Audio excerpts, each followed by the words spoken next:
मौत का कुआं गांव के किनारे एक पुराना और सुनसान कुआं था, जिसे लोग मौत का कुआं कहते थे। यह कुआं बहुत पुराना था और इसकी भयावह कहानियां पूरे गांव में मशहूर थीं। कहते थे कि इस कुएं के पास जो भी जाता वह वापस नहीं लौटता। गांव में इसके बारे में कई अफवाहें थीं, पर असल में क्या हुआ था यह कोई नहीं जानता था।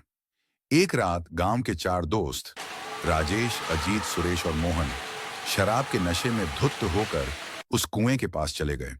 उन्होंने सुनी सुनाई कहानियों को झूठ समझा और सबको गलत साबित करने के इरादे से वहां पहुंच गए। अंधेरे में कुएं की ओर बढ़ते ही उनकी हंसी गायब हो गई। हवा में अजीब सी ठंडक थी और हर कदम के साथ उनके दिलों की धड़कन तेज होती जा रही थी। कुएं के पास पहुंचते ही अजीत ने सबसे पहले कुएं में झांका।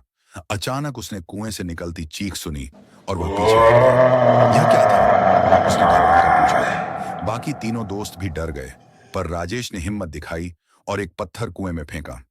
पत्थर गिरते ही कुएं से खून की धाराएं बाहर निकलने लगीं। लाल रंग के उस खून ने उन सबके चेहरों को सर्द कर दिया। तभी एक काली छाया कुएं से निकलकर उन पर झपटी।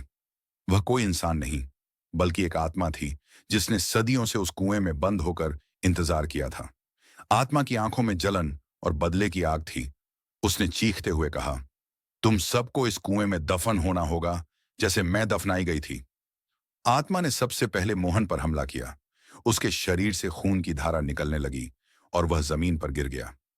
फिर सुरेश और अजीत ने भागने की कोशिश की, लेकिन आत्मा ने उन्हें भी नहीं छोड़ा।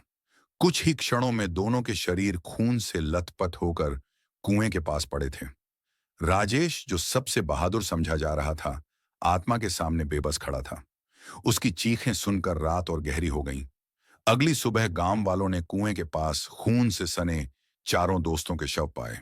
उनके चेहरे पर डर और आंखों में मौत की परछाई थी। तब से कोई उस कुएं के पास जाने की हिम्मत नहीं करता।